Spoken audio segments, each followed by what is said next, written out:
Hey, welcome back to the shop.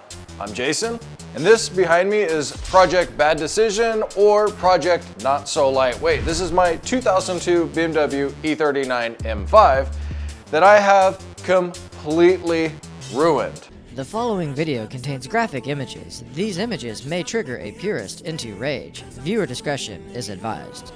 So if you're new around here, thanks for sticking around through the warning. You see, this car has inflamed a lot of people's tempers, especially the purists. And now you can see for obvious reason why. If you want more specific information on how the car got to this point, take a look at the video up over here, the link in the upper right, where I talk about how I got to this point with my M5. Moving past that, today what I'm working on is chopping out more weight. So you see, adding all this weight to the car, all the bars and everything to make it safer has also made it harder to drive. I'm no expert driver. I am fully willing to admit that. International race car driver and playboy. And I also don't have the funds to make this the super ultimate race car with everything that I might want. So I'm doing what I can along the way, as I imagine many of you are with whatever race car you might have. So I've done things already like gutting the doors to fit around the door bars, and I did this with the intention of kind of keeping them looking doorish. What did he say? I don't know. Clean, streetable, but this car doesn't go on the street. It doesn't pass smog, it's not registered, not insured, none of that. So I think what I need to do is continue down that path, and I'll chop these bottom sections off of the doors in the front and the back, and then work through and get as much little bit of weight as I can the rest of the way out of the car. See, I have a goal of getting it under 3,400 pounds. That's big goals, man. The current weight was 3,428 on the scales with about a half a tank of fuel. Not me included, I'm round. I don't weigh a small amount. I've got the XL seats for good reason. So let's jump right into the project with our first part. So in my quest to make this really heavy car not so heavy, I'm trimming out what I believe is unneeded in these rear doors. On the side here where the hinge is, I'm closing off a little bit of a gap, and then there are 3 layers of sheet metal that I weld together to make sure that the hinge portion of the door remains relatively strong, then sand everything down smooth for a coat of paint. On the inside, I'm pulling off that sound deadening, and you can see I also don't have my Lexan window in there at this point. I have it set up so I can slide that in and out. I'm going to leave the seal in there, and when it's colder of time of the year, I suppose, I'll have it in there. For the warm time, I'm going to keep it out. On the other door, I decided to go ahead and give my plasma cutter a try, and that worked out much better, especially for the multiple layers. All in all, I wound up removing 13 pounds of metal and insulation from both doors for a total of 26 pounds. So I've never actually taken a fender off of one of these cars, even though back when I worked at the dealer, these cars were still in warranty. I wasn't a body guy. I did mechanical work, not body work. So I think the easiest way to figure out how to take it off is by looking at the old fender. And we can see we've got our mounts across the top here, our 2 hood bolts mount at the top. Let's see, it looks like we've got at least 3 screw points here, 1 underneath and 1 under the front. That's under where the front bumper was. So let's just dig right in and see where we can find these mounts. I see this has got some sound deadening on it still, which means I got to take that out for weight savings too. And we'll see if I can't shave anything else off of here or off of underneath on the substructure to save a few ounces here and there. That's ultimately where I've gotten to on this car, is we're working on an ounce or a pound at a time. All the big stuff is out. Now it's onto the little stuff and the really expensive stuff, which isn't in budget yet. So we're looking at where all those bolts or mounting locations are, and there were 3 along the back, 1 here, 1 here, and 1 here. This bolt I'll get to from inside the door frame, but these 2 come from this side, which means I'm gonna have to pull the wheel and the fender liner. I was gonna have to pull the fender liner anyhow to trim it for the vents, but here we are. If you're curious about the lift that I'm using, I actually made a video about that some time ago. one of the only videos that actually kind of went wild on my channel, at least thus far.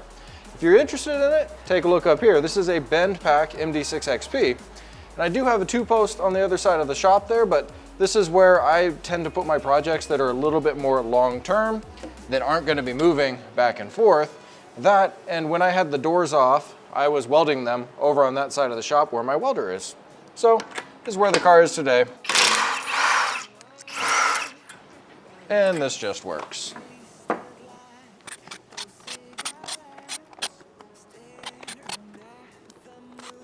So the tough part is getting the fender to pop out here on this lip without completely destroying it.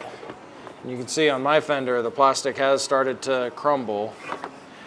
Good thing is I'm gonna be chopping it up anyhow. All right, got the right tools. Got my new favorite chop light. This thing has actually been working out really well for me to be able to get into these tight locations without having to stick a light in here.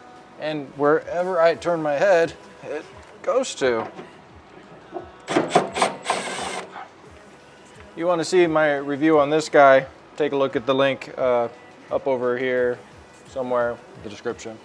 So those 2 bolts that are on the inside, I can see them from here. These are all 10 milli. And then I can push my side light out. The top of our fender, we just got a bunch of T30s. So what I'm gonna do is I'm gonna mark the hinge on the back of the body here. So hopefully I'm able to get it all back in the same location. Uh-oh. Yep, totally wrong.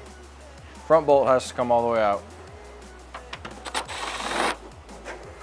Ta-da! Oh, maybe I should just run like this. That looks kind of fun.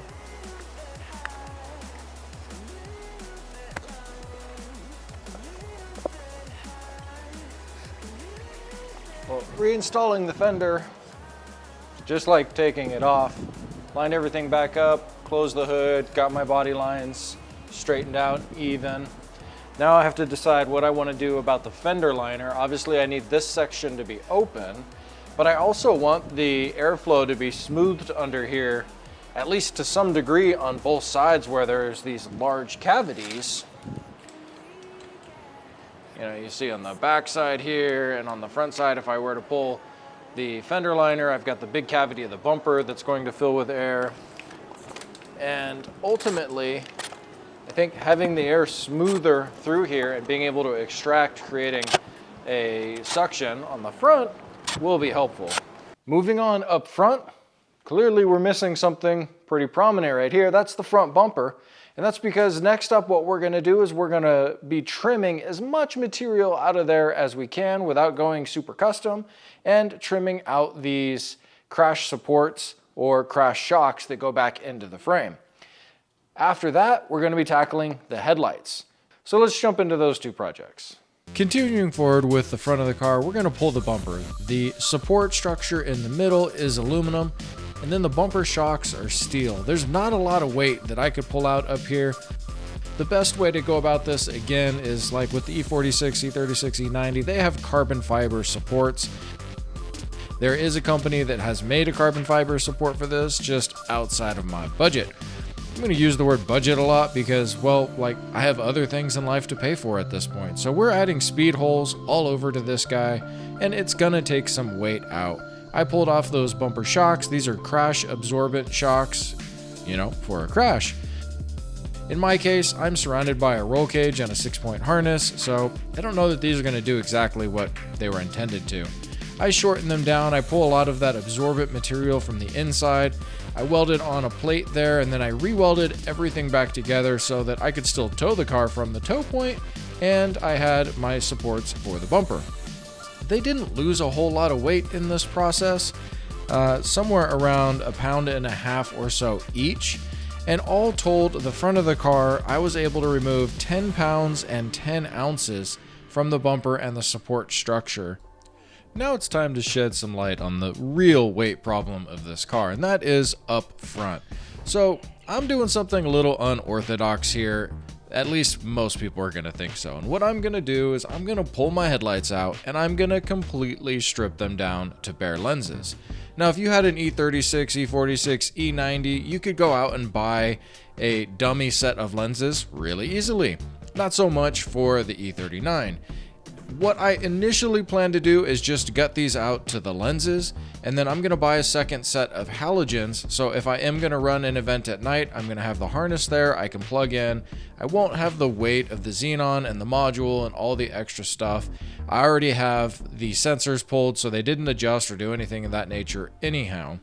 So I'm just taking my time here to leave as much material on the outside lens as possible so as to allow it to sit in the bucket. I'm only going to have the top two mounts on there because at the end of the day, it doesn't weigh barely anything when I'm all done with it. My total weight savings was just about 6 pounds per headlight. At the end of the day, these lenses weighed 1 pound 12 ounces by themselves, and the completed headlight was 7 pounds and 12 ounces. So 12 pounds off of the nose of the car just from the headlights alone. Okay, so where did we wind up with our weight loss? Well, I haven't lost any weight, but the car has. Along the way, I made a quick change of plan, and that was I'm gonna go ahead and keep the bottom side of the front and passenger doors for now. I really like, I know this is gonna seem silly, a little storage spot here for moving back and forth from my truck and trailer to the paddock. And I can throw a water bottle or something in there, tire pressure gauge. I don't know. I can't let go of this little storage cubby, at least for the time being. When I get out on track, I always throw that stuff into my staging spot so it's not on track. But I do like as well that the door stays in place. And when I'm trying to get my helmet off and trying to climb out, it's just easier versus the back doors pop in by themselves. So, before I tell you how much weight, I've been telling you along, whoever can guess the closest, you get the pinned comment. Put your number down below now in the comments. For the headlights, this was probably the most shocking to me. I took a total of 12 pounds even out of the headlights. I weighed everything down to the ounce. The bumper itself, and this is just the bumper support, I took 7 pounds and 15 ounces. The shocks to the bumper, or the bumper shock support, crash supports, 2 pounds, 11 ounces. And the rear doors, I took 26 pounds, 4 ounces combined out of those doors. Along the way, I took a little bit of weight out of the bracing in my hood. It worked out to be like 9 ounces. So I'm not gonna include that in here. I'm not even gonna show the video. Really, all it did was it cleaned up the way that I think the underhood looks like where I cut it for my hood vent. So all told, I've pulled 48 pounds and 14 ounces off in this round. Mind you, the car started off at 3,428 pounds, and these cars stock are 39 to 4,000 and change, depending on options and all sorts of different things. So I'm feeling pretty good about getting into the 3,300 pound range. I know that there are fiberglass doors and other parts available in like Latvia and somewhere in the European regions, or German, I don't know, somewhere over on the other side of the water. We're dropping the geography requirement. You folks over there, if you know what options are available that, I don't know, are semi-affordable, let me know in the comments, let everybody else know in the comments, at least so I can save up for them. I would like to put a big brake kit on here, but currently just doing autocross and really not having the funds to do big track days that are gonna kill my brakes and tires. Excuses, excuses, excuses. These brakes are way more than adequate. I'm not locking them up or getting into ABS. So I'm happy with that regard. However, I know that a BBK up front is going to lighten things up. I have weird aspirations of getting rid of the power steering as well and trying to come up with a tunable electric steering option through the column. There's lots of different things that you can do out there, lots of options in the custom hot rod world. Not sure how applicable they'll be here, but I think that the column will get much lighter, and pulling all the power steering assembly out will take away a temperature point in the car that I don't have to cool another fluid, and well, there's the weight to that as well. So I hope that you enjoyed this. If you hate this car, hey, that's cool. Let everybody else know why you hate it in the comments. it's a pretty similar story among everybody. If you like it, if you're building one, tell me about your project. Let everybody else know. We all need to support one another in these ridiculous endeavors and in Project Bad Decision. Thanks for watching.